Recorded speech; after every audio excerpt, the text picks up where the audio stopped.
What's up mga kahalaman? Magandang araw sa inyong lahat mga kahalaman. Ang topic natin ngayon, isa sa mga variant din ng snake plant. Ito yung nga pala yung Sansevieria metallica. Yan mga kahalaman, di ba? Napakaganda nito mga kahalaman. Tingnan niyo naman yung itsura niya. Napaka-class ng kulay niya at napakaganda.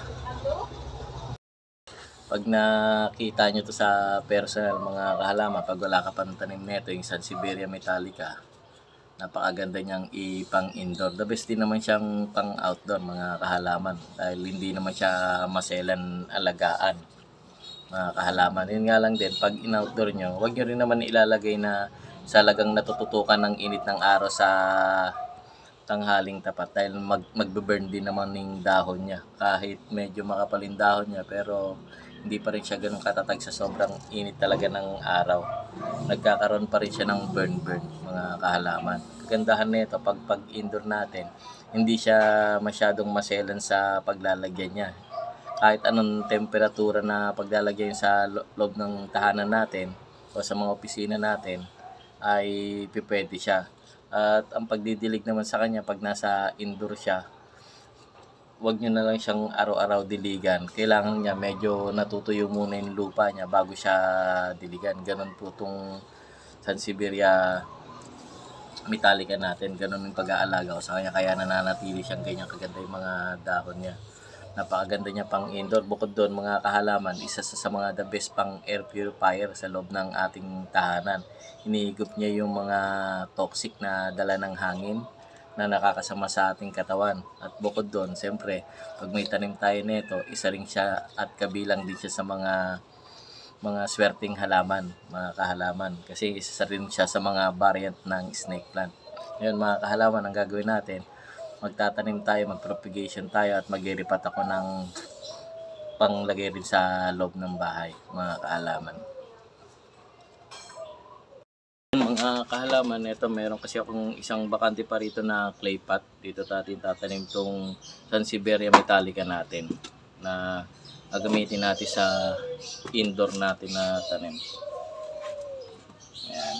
Mga kahalaman, pag magtatanim kayo ng nakapat na ganito, mas maganda lagyan natin ng mga bato, mga nadadampot lang dyan sa labas na kahit anong mga size na ilalagay natin sa loob ng ating pot.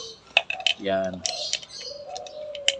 Para yung pinaka-drainage ng pot natin, na tulad nito ng clay pot, isa lang yung drainage niya. Mas magandang lalagyan nyo siya ng mga bato, yan, mga stone, para siya yung magiging salaan, para hindi mabarahan yung pinaka drainage ng pot natin, para hindi siya na-overwater.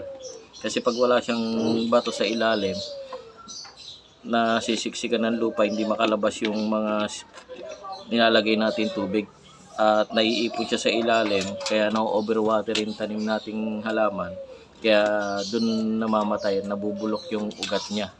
Kaya importante rin na may nilalagay tayong bato sa kanya. Tapos lalagyan muna natin siya ng kalahating soil.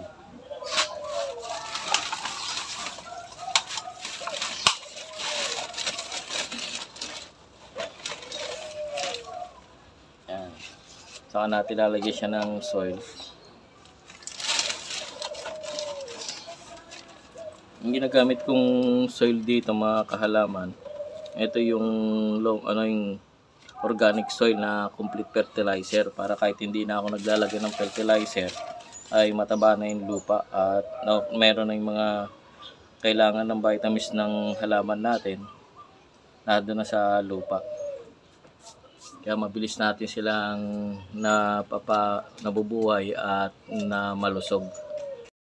At yun mga kahalaman, dito natin kukunin yung tatanim natin dito. Ito yung mga binuhay ko nung mga nakaraang buwan na Sansevieria metallica natin.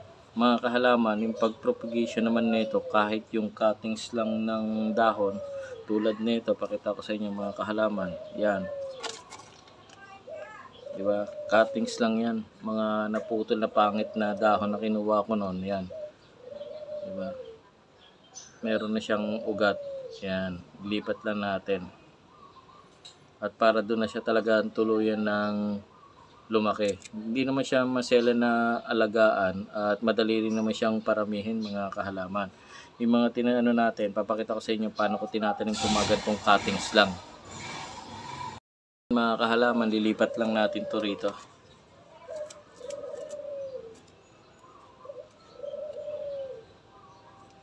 Ayan.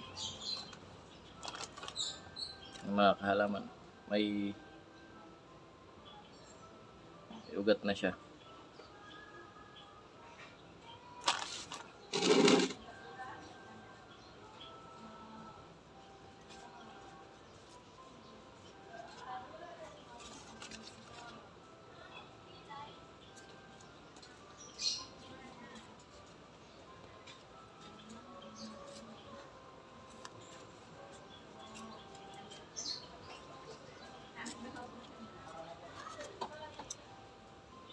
Tapos saka natin siya dagdagan ng lupa.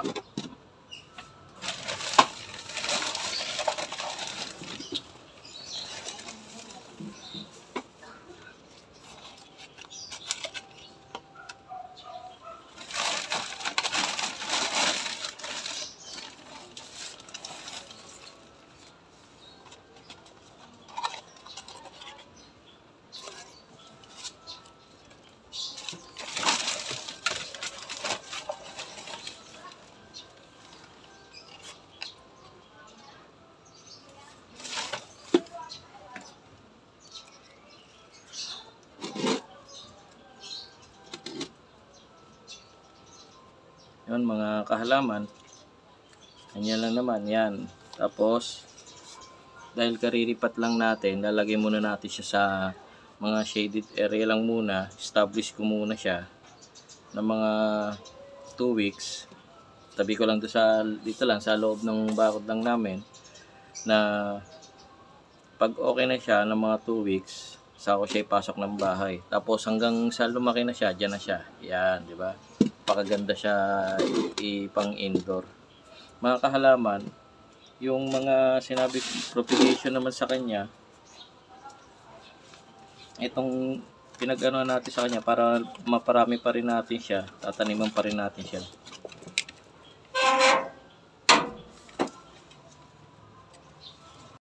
Katulad na itong mga kahalaman, ang ganda sana ang lapad ng dahon ng Sansevieria metallica natin, kaso lang may punit dito. Yung ginawa ko, ginupit ko na siya, gupitin na lang natin siya sa 3.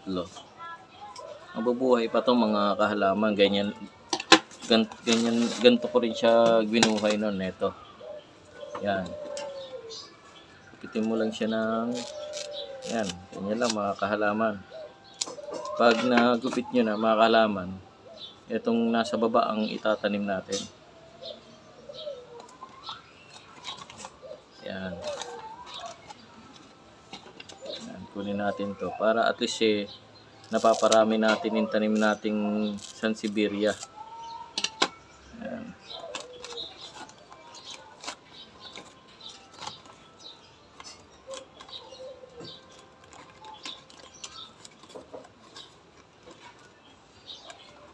Isang buwan lang yan mga kahalaman, magkakaugat na yan, tapos may tutubo na siyang panibago.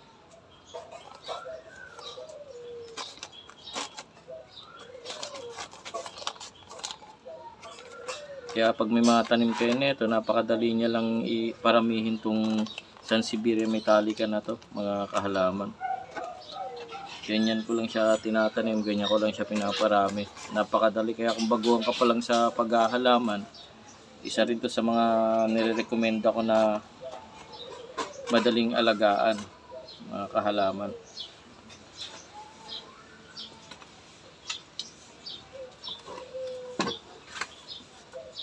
Yan lang mga kahalaman, di ba? Napakaganda.